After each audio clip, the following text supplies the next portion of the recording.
Thank you. Thank you so very much to invite me to this wonderful event. And what I want to talk about today is why is it that US and China lead technologically? And why is it that Britain, being one of the world's greatest countries with so many brilliant researchers and research, hasn't yet been the third great superpower?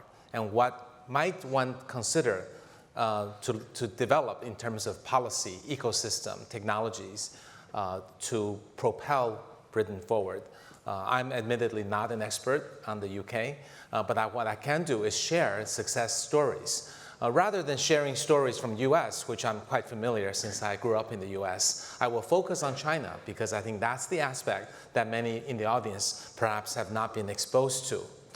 So we all know AI is really making headlines. Every month we see new things that AI is doing in terms of game playing, medical, protein folding, and recognizing objects, now in reading comprehension, really beating people in almost every imaginable single-dimensional task. And about 5 years ago, I wrote the book AI Superpowers, in which I predicted that China would catch up with the US as the right hand shows over the next 5 years. And that's exactly what has happened.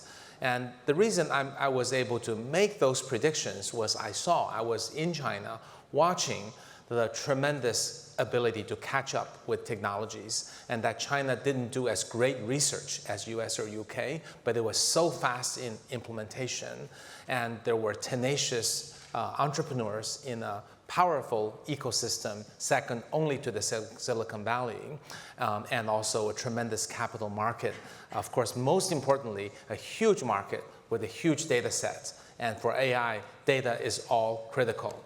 So what has happened in the last few years is that just from my company, Sinovation Ventures, we have created not one, not two, but 10 AI unicorns in almost most imaginable spaces, from healthcare to autonomous vehicles to chips to drones to computer vision to speech recognition, et cetera. So we have participated in creation of these companies. And in doing so, we learned a lot about what it is that is inherent to China's success. And later I'll talk about which ones might be applicable to Britain. China continues to do a lot of things, a lot of R&D budget, a lot of government policies. PwC and McKinsey predicts China will be the largest AI market.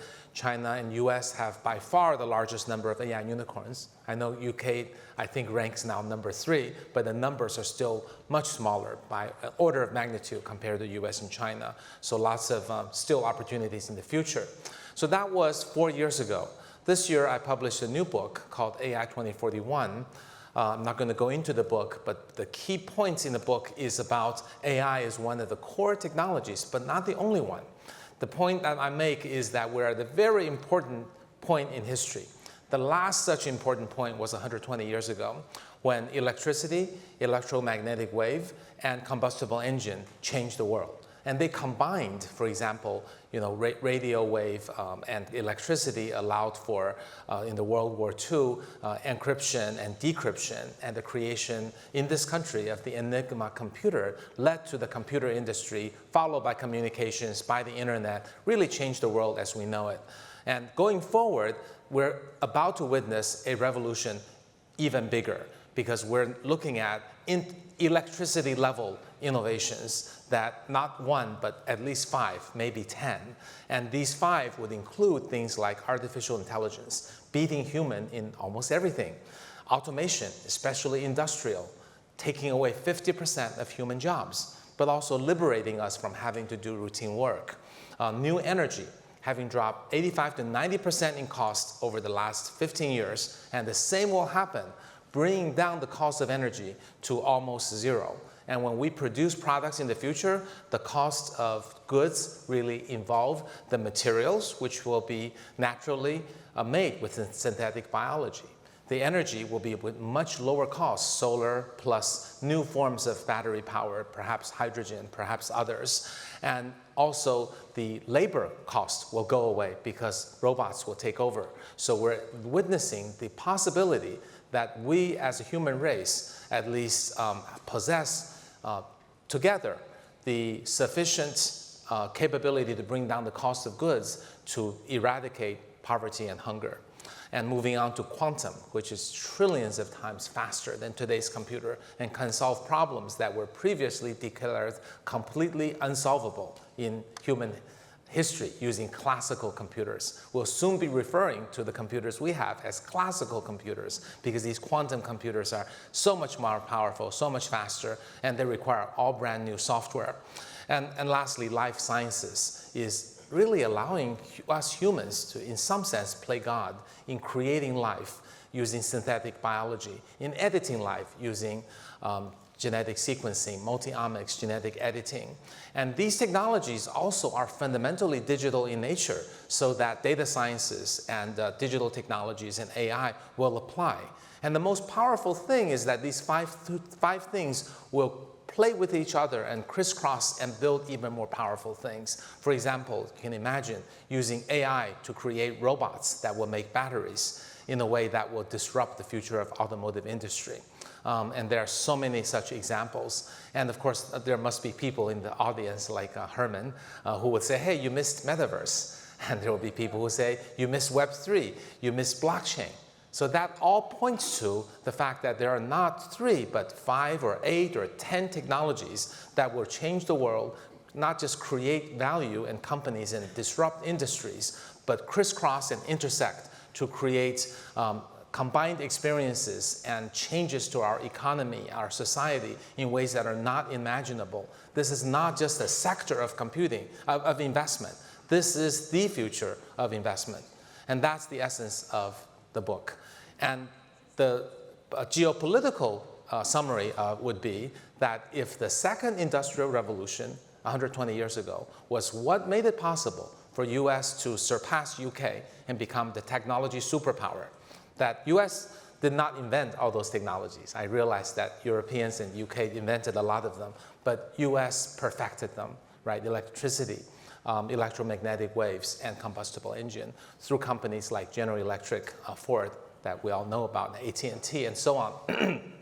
So China is poised to potentially do that with this set of 8 to 10 technologies. Of course, US is the de facto and default leader in these spaces. But China, through AI, has proven itself to be able to integrate, out-integrate, out-engineer, out-produce, and out-monetize the Americans in the AI space. And the same may happen, I would say may because it's not yet been demonstrated, in these other technologies. So I think the Chinese government and the Chinese people see this as a phenomenal opportunity for China to become a technology superpower, perhaps in the duopoly, perhaps in the leadership position or number 2 position in this. From a Chinese perspective, China had been the wealthiest country in the world for most of the last few thousand years until it missed the first industrial revolution and became a third world country.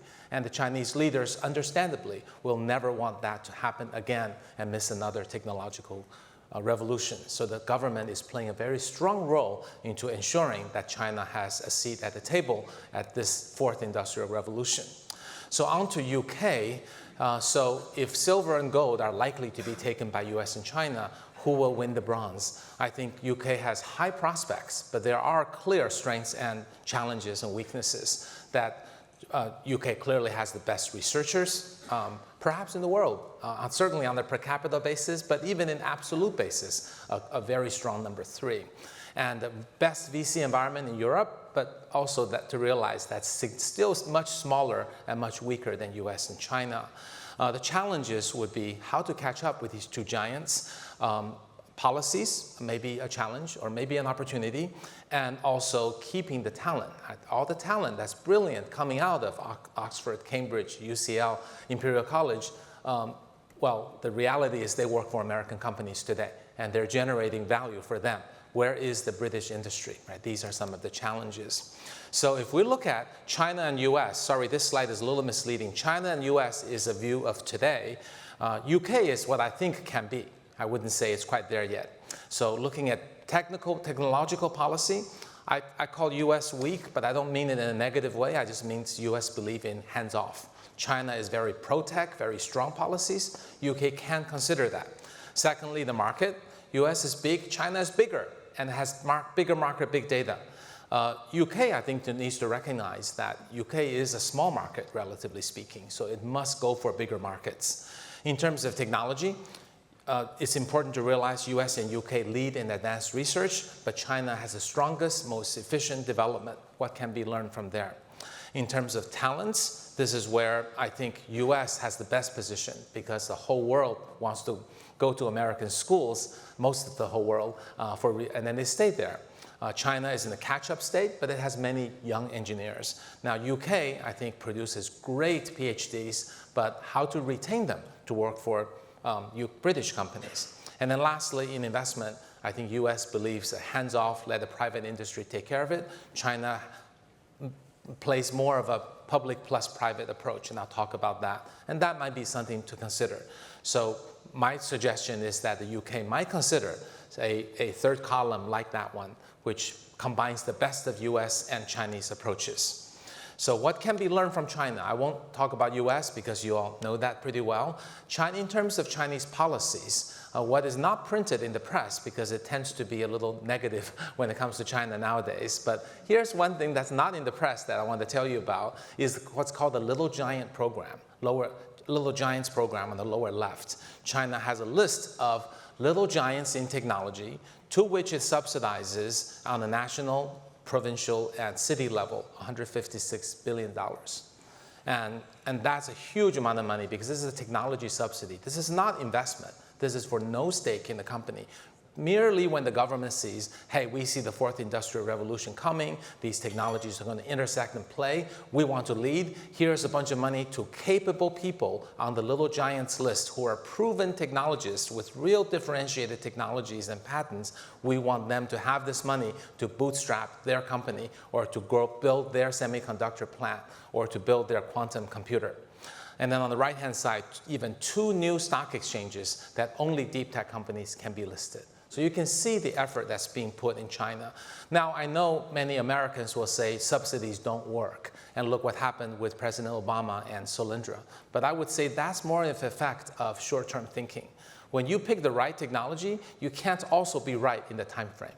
Here's an example where China missed the time frame, but subsidized the technologies and created the brain trust, and that eventually led to Chinese leadership. On the left-hand side, you see China is by far the leader in solar panels, and that began with subsidies about 15 years ago, led to tremendous number of failures and bankruptcies, basically a disaster from the American standpoint, but the brain trust remained. And as solar panel became price effective, these entrepreneurs and technologies jumped in and took over 8 of the top 10 solar panels in the world.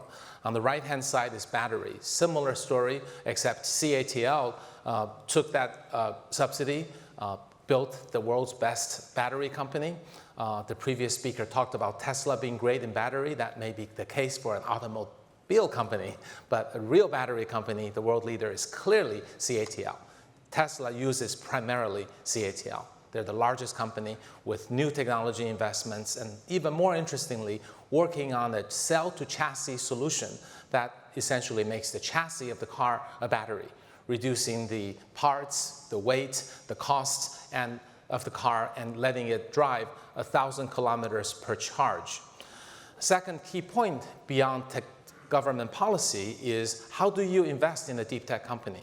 We at Sinovation, we are technologists. We have 15 PhDs on my team.